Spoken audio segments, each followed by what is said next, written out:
متعلق یا اس کے علاوہ جو وہاں پر اقتصاد کا جو مسئلہ ہے اس میں کس طرح انٹرنیشنل کمیونٹی نے یو این کے ذریعے این جی اوز کے ذریعے کس طریقے سے ہیلپ کرنا ہے اور وہاں پر جو خوراک کی قلت ہے اس کو کس طرح ایڈریس کرنا ہے اور اس کے علاوہ وہاں پر جو طالبان کی حکومت ہے ان سے کیا تقاضے ہیں وہ بھی سامنے رکھے گئے. تو یہ سارا پروسیس جو تھا اٹ واز آل انکمپسنگ، جبکہ انڈیا کا جو تھا وہ صرف ایک ونڈو تھا اور وہ ونڈو جو تھا سیکیورٹی کنسرنز کے بارے میں تھا. سر وہ انڈیا میں جو ہونے والی میٹنگ اس میں تو افغانستان کو ایک دہشت گردی کا جو مرکز ہے وہ قرار دیا گیا کہ وہاں سے دہشت گردی جو ہے وہ سپریڈ ہو سکتی ہے. ہاں یہی تو میں بتا رہا ہوں کہ ان کا سیکیورٹی کنسرنز کی دنیا کے سامنے یہ بات رکھنی تھی کہ افغانستان ایک وولٹائل زون ہے، وہاں سے دہشت گرد دوبارہ جڑیں پکڑ سکتے ہیں اور پھر انٹرنیشنل امن کو خطرہ ہو سکتا ہے.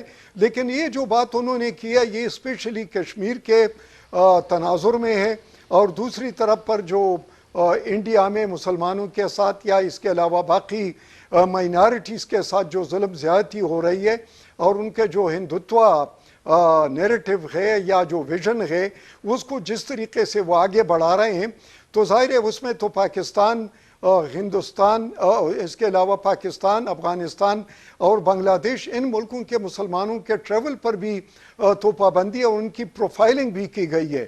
تو جس ملک میں مسلمانوں کو ایک مذہب کے طور پر یا ان کو ایک اسلاموفوبیا کے طور پر اس کو پیش کیا جائے اور وہاں پر ان کی پروفائلنگ ہو، وہاں پر ان کے لیے خصوصی قوانین ہو، وہاں پر مسلمانوں کے رجسٹریشن کا الگ طریقہ کار ہو، جہاں پر مسلمانوں کو کیمپوں میں تقریباً 18 لاکھ مسلمان آسام میں انہوں نے جو بنگلہ دیش کے ویسٹ بنگال میں ہے ادھر انہوں نے ان کو کیمپوں میں رکھا ہوا ہے، ایک قسم کے ہیٹوز انہوں نے کریٹ کیے ہیں.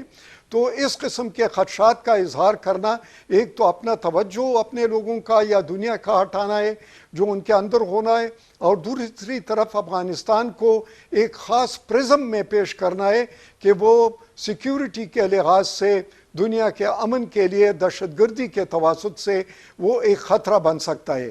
تو یہ ان کا نیریٹو تھا جو کہ دنیا کے سامنے وہ رکھنا چاہتے تھے لیکن اس میں بری طرح سے ناکام ہوئے.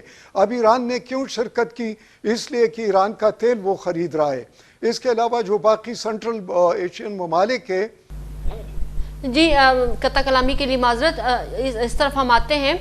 لیکن یہ جو آپ نے بات کی کشمیر کی، آیا واقعی جو انڈیا ہے وہ خوفزدہ ہے کہ طالبان جو ہے وہ کشمیر میں کچھ کر لیں گے اور ان کی جو اسٹریٹجک انٹرسٹ ہیں وہ کچھ اور ہیں انڈیا کے اس این ایس اے کی جو میٹنگ ہے اس میں؟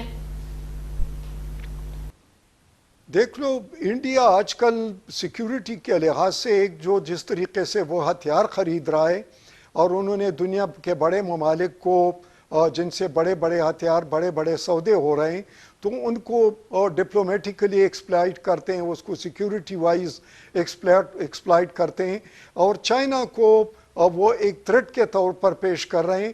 ابھی وہ افغانستان کو بھی، اور پاکستان تو پہلے سے آرچ رائول ہے، اس کو بھی ایک تھریٹ کے طور پر پیش کر رہا ہے. تو یہ تھریٹ کو وہ جس طریقے سے بڑھوتی دے رہا ہے، اس کو جس طریقے سے آؤٹ آف پروپورشن وہ پیش کر رہا ہے، تو اس کے ذریعے انٹرنیشنل کمیونٹی سے اور اسپیشلی ان ممالک سے جن کے پاس سفسٹیکیٹڈ ایڈوانس ٹیکنالوجی کے ہتھیار ہے وہ ان سے حاصل کرنا چاہتے ہیں اور پھر اپنے قوم کو یہ بتانا چاہتا ہے کہ ہمیں پاکستان سے بھی تھریٹ سے، چائنا سے بھی ہے اور اس کے علاوہ افغانستان سے بھی ہے. تو اس لیے ہتھیار ہماری ضرورت ہے اور اقتصاد کی جو ترقی ہے اس پر یا جو ڈیولپمنٹ ہے اس پر خرچ نہیں کریں گے. تو یہ دو ان کے اپروچ ہیں.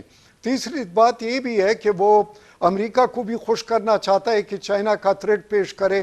اس طریقے سے کشمیر میں جو وہ کر رہے ہیں تو وہاں پر جس نے اٹراسٹیز وہ کر رہے ہیں تو اس لیے طالبان کو پیش کر رہے ہیں کہ ایک تو ریئل ہے اور وہ ریئل یہ ہے کہ جو طالبان نے جس طریقے سے انسپریشن اپنے جدوجہد کے ذریعے دیا ہے تو اس سے کشمیری بھی اس سے انسپریشن ڈرا کر سکتے ہیں. کہ اگر وہ نیٹو کو شکست دے سکتے ہیں، امریکہ جیسے سپر طاقت کو، تو اس طرح کشمیری بھی انڈیا کو اپنے خود ارادیت کے حق کے لیے ان کو شکست دے سکتے ہیں، کیونکہ وہ بھی ایک آکوپائڈ فورس ہے۔ تو آکوپائڈ فورس کے خلاف لڑنا تو یہ ایک موٹیویٹنگ فیکٹر ہے ان کے لیے۔ دوسرا یہ نہیں ہے کہ طالبان آئیں گے اور کشمیر میں لڑیں گے، کیونکہ انہوں نے دنیا کو ضمانت دے رکھی ہے کہ وہ اپنی سرزمین کسی کے خلاف استعمال نہیں کرنے دیں گے۔ تیسری بات یہ ہے کہ انڈیا کو بڑی خفت اٹھانی پڑی ہے جب سے طالبان حکومت آئی ہے، کیونکہ وہ راتوں رات وہاں سے پیک کر گئے۔ ان کا جو $3 بلین انہوں نے اقتصاد کے طور پر پروجیکٹس وغیرہ میں، یا وہ لائبریری وغیرہ جو تعمیر کیے ہیں، یا جو ڈیمز بنا رہے تھے، وہ بھی کمپلیٹلی بند ہو چکا، یا ان سے وہ ایڈوانٹیج نہیں لے سکے۔ اور تیسری بات یہ ہے کہ وہاں پر جو ان کا میڈیا آؤٹ لیٹ تھا، یا جو NDS کے ساتھ کے جو رابطے تھے، یا جو کوارڈینیشن تھا، وہ بھی ختم ہو گیا۔ تیسرا جو پاکستان بیشنگ ادھر سے ہوتی تھی ان کے میڈیا سے، وہ بھی ختم ہو چکا۔ پاکستان نے ادھر سپیس گین کیا ہے اور انڈیا نے اپنا سپیس لوز کیا ہے۔ لیکن میرے خیال میں یہ ان کی جو پالیسی ہے یہ بڑی تنگ نظری کی ہے، اور وہ تنگ نظری کی یہ ہے کہ ایک طرف پر تو ادھر انسانی المیہ ہے، ان کی خوراک کی ضرورت ہے، وہاں پر سر اس حوالے سے پوچھتے ہیں سوال ایڈریس نہیں کر رہے ہیں، بلکہ کے طور پر اس کو پیش کر رہے ہیں۔ بریگیڈیئر صاحب اس حوالے سے میں نے آپ سے پوچھنا ہے، لیکن اس طرف جانے سے پہلے آپ سے پوچھوں گی کہ آپ کیا سمجھتے ہیں کہ پاکستان اور انڈیا نے پاکستان اور چائنا نے انڈیا کی جو اس میٹنگ میں نہیں گئے، کیا یہ فیصلہ صحیح تھا؟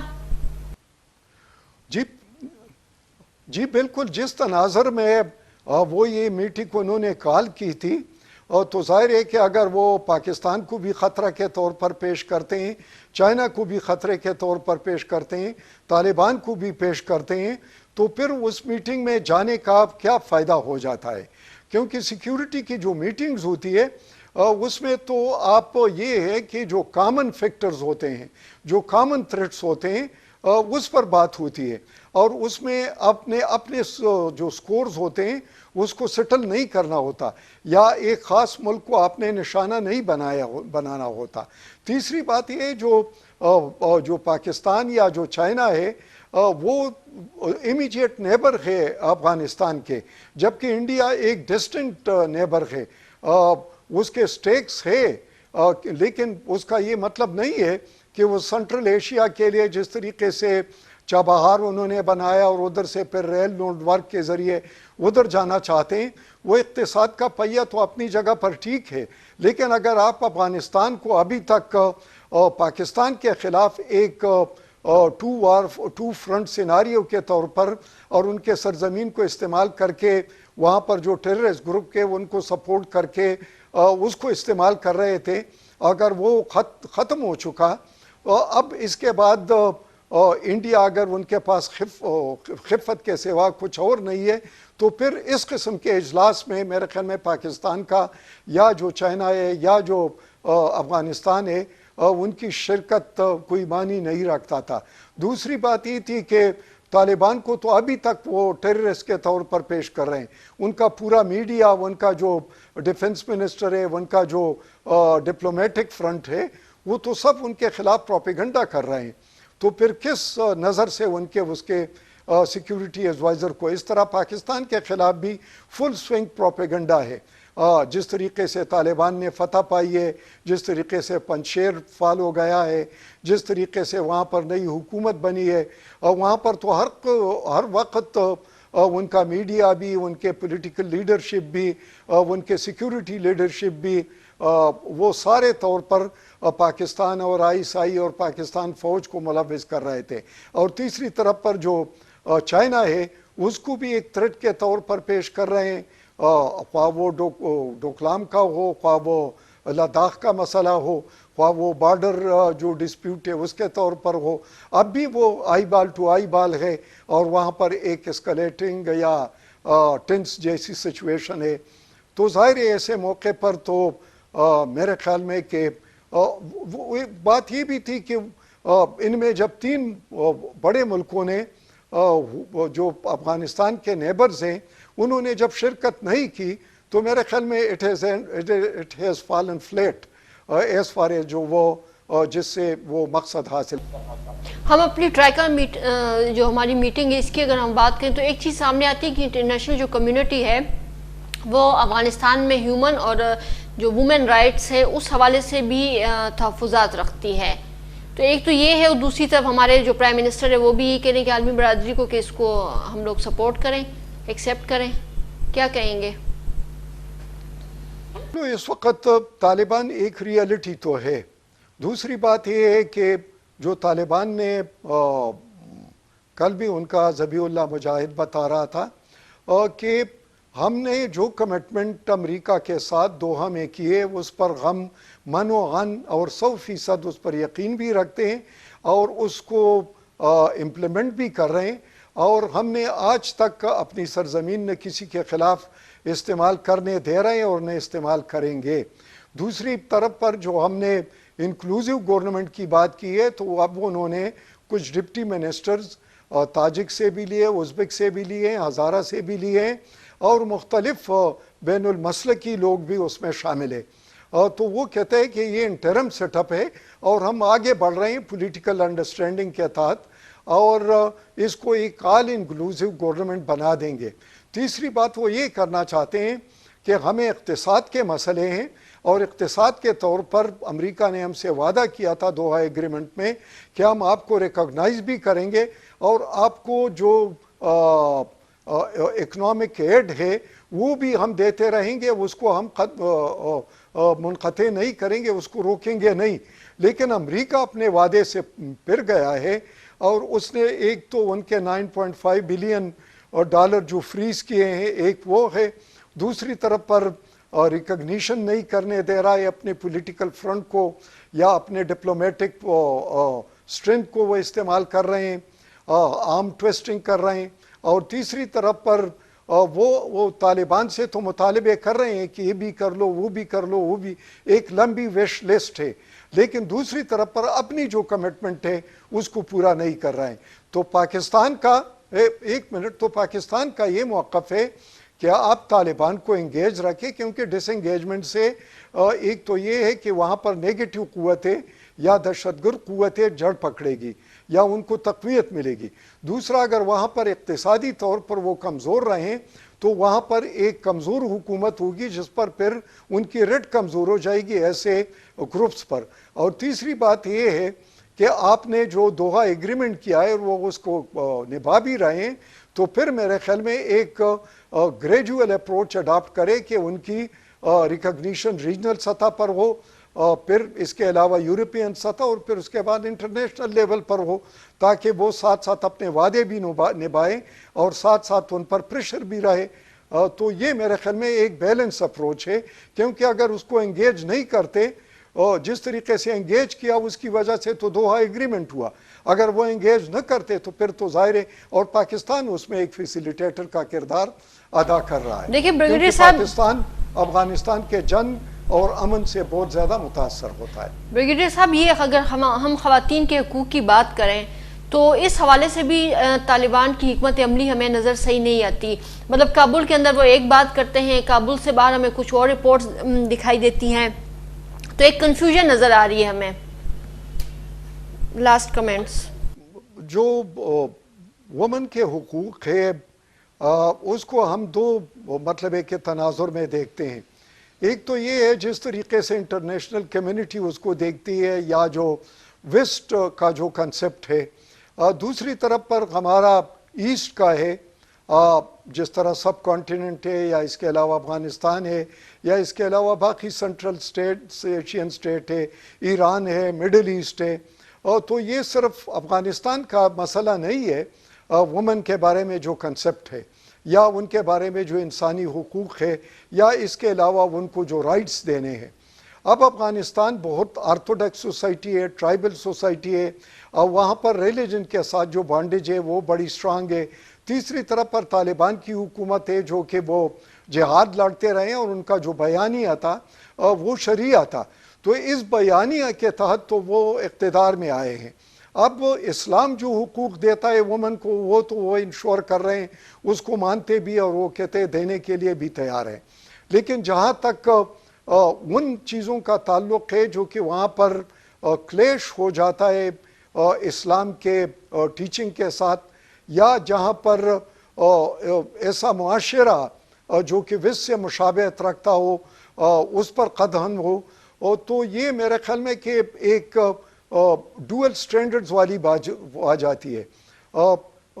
جہاں تک ان کے بشری حقوق کا تعلق ہے تو ان کو روزگار کا مواقع ملنا چاہیے، ان کو تعلیم کا مواقع ملنے چاہیے، ان کو اقتصاد میں پورا حصہ دینا چاہیے، جس فیلڈ میں خصوصی طور پر ہیلتھ کے شعبے میں ان کا کافی بڑا کردار ہے، اس کے علاوہ ٹیچنگ کے، ایجوکیشن کے اس میں بڑا کردار ہے، آئی ٹی کے شعبے میں ان کا کردار ہے، اس کے علاوہ جو دستکاری ہے یا وہ اس میں ان کا کردار ہے، اس کے علاوہ جو باقی جو کچھ شعبے ہیں کہ وہ جس میں وہ کردار ادا کر سکتے ہیں، تو میرے خیال میں کہ رفتہ رفتہ ان پر وہ پابندیاں ہٹانی چاہیے، اور ان شعبوں میں جہاں پر ان کا پراوس ہے، ان کا اسٹرینتھ ہے، جہاں پر وہ ڈیلیور کر سکتے ہیں، اور وہ بھی ان کے درمیان کہ اگر جو مناسب پردہ ہے ماڈریٹ قسم کا، اور دوسرا جو ان کو اپنے فیلڈ میں اگر وہ ایکسل کر سکتے ہیں تو یہ موقع دینے چاہیے، اور اس طریقے سے طالبان کا بھی امیج بہتر ہو جائے گا، اور وہاں پر جو وومن فورس ہے ان کو بھی پوری نمائندگی مل جائے گی، اور جہاں تک ان کے پارلیمنٹ میں یا ان کے وزارتوں میں ان کا حصہ ہے تو میرے خیال میں ٹیکنیکل طور پر ٹیکنوکریٹس کے طور پر ان کو شامل کیا جا سکتا ہے۔ ٹھیک ہے بریگیڈیئر صاحب، تھینک یو سو مچ آپ کے ٹائم کا۔ ناظرین لیتے ہیں چھوٹی سی بریک، اسٹے ود اس۔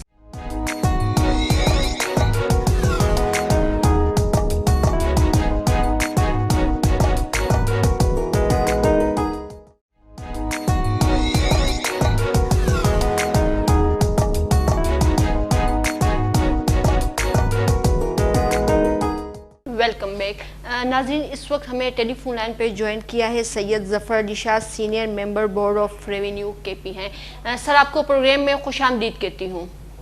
بہت شکریہ جی آپ کا، تھینک یو ویری مچ۔ سر، خیبر پختونخوا نے بہت اہم اقدام اٹھایا فوڈ سیکورٹی پالیسی کے حوالے سے۔ ایک تو یہ بتائیں کہ یہ جو بنائی گئی ہے اس کے محرکات کیا ہیں، اور اس کی اہمیت کے حوالے سے آپ ہمیں تھوڑا سا بتائیں۔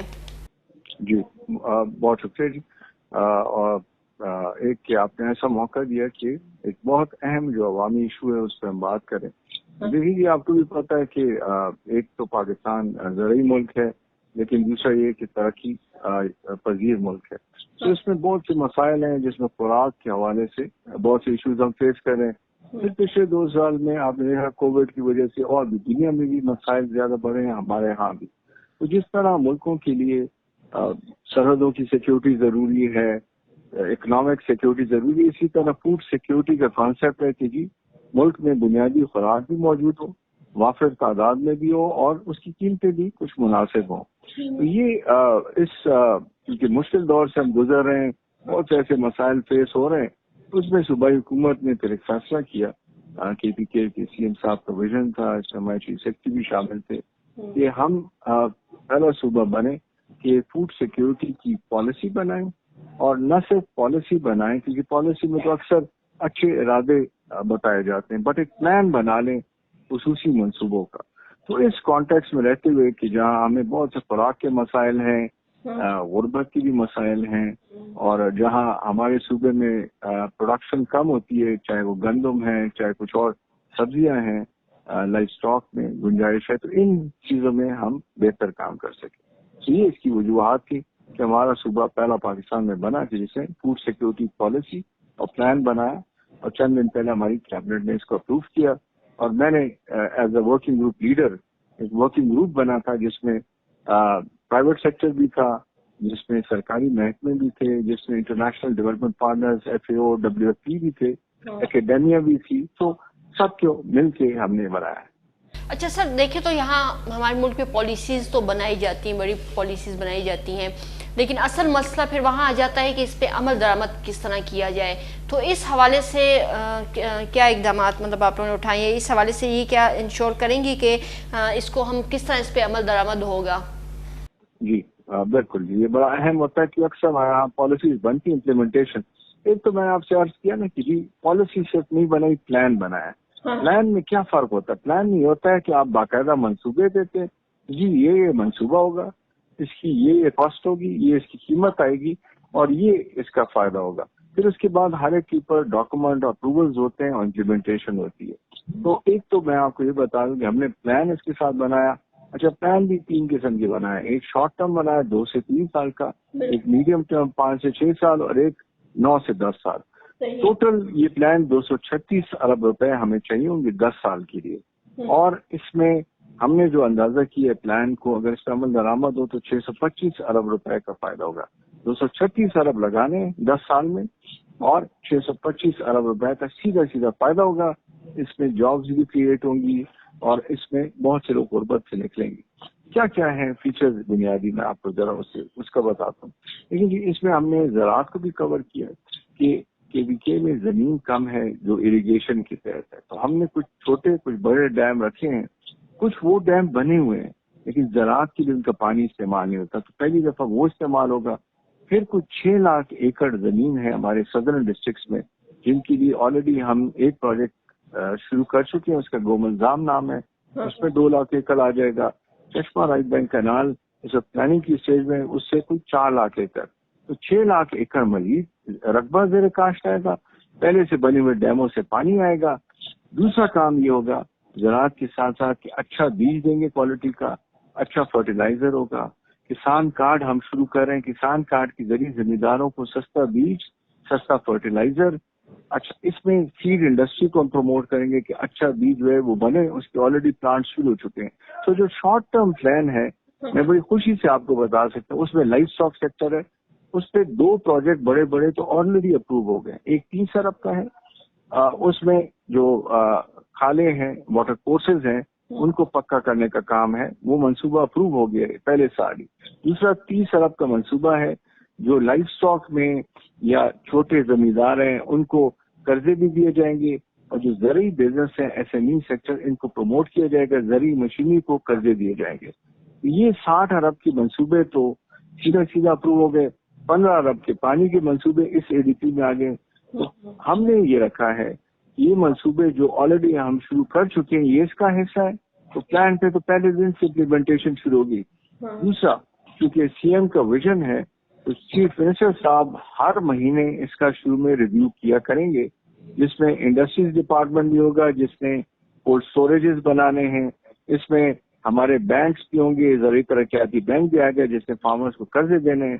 اس میں خواتین یا کم آمدنی والے لوگوں کو جو لائف اسٹاک کے ایسٹ ہیں جیسے جانور ہیں، مویشی ہیں پالنے کے لیے، وہ دیے جائیں گے.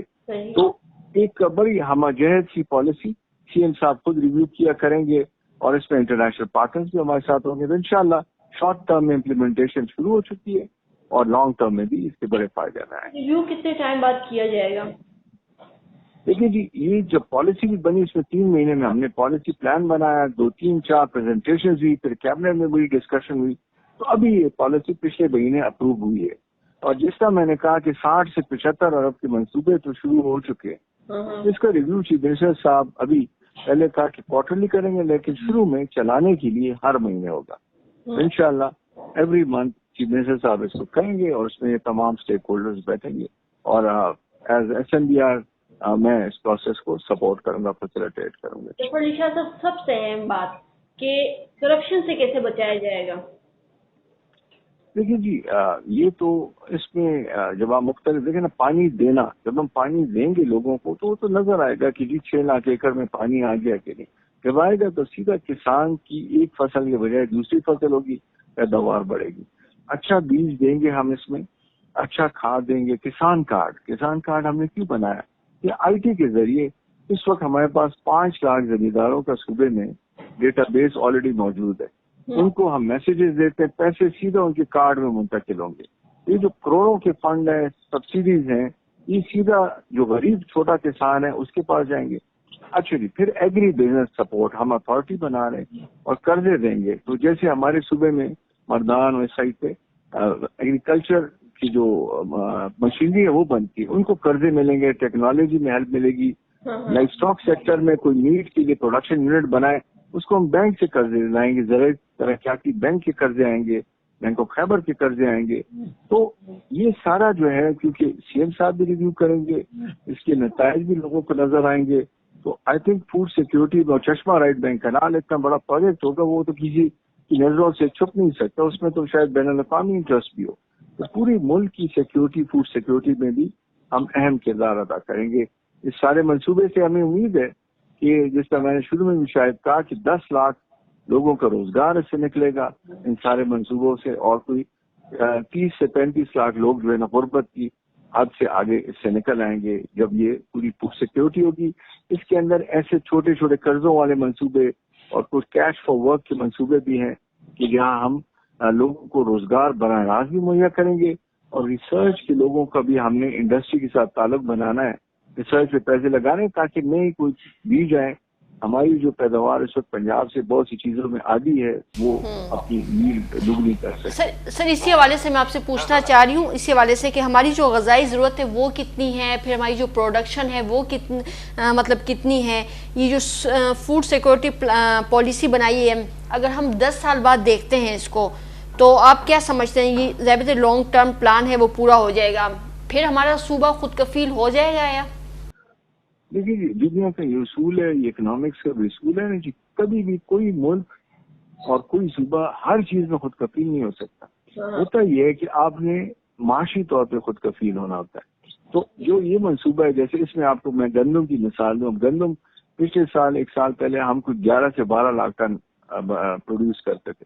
پچھلے سال ہم نے انسینٹیو دی, ہم 14 سے 15 لاکھ پہ آ گئے. اس منصوبے کے بعد ہم شاید 20 سے 30 لاکھ کے بیچ میں چلے جائیں, لیکن ہماری ضرورت ہے 50 لاکھ ٹن کی. تو ہمیں پھر بھی امپورٹ کرنی پڑے گی, لیکن آدھی سے زیادہ ضرورت ہم پوری کر سکیں گے. فروٹ آرچرڈ, جب ہم ایگری بزنس میں جائیں گے, لائف سٹاک ہمارے صوبے کا آدھا زراعت لائف, تو ہم کل سرٹیفکیشن اسے ایکسپورٹ کر سکیں گے. تو کیا ہوگا کہ بہت سی چیزوں میں ہم خود کفیل ہوں گے, بہت سی چیزوں میں جو ہمارا زرعی طبقہ ہے اور بزنس مین ہے اتنا زیادہ پیسے کمائے گا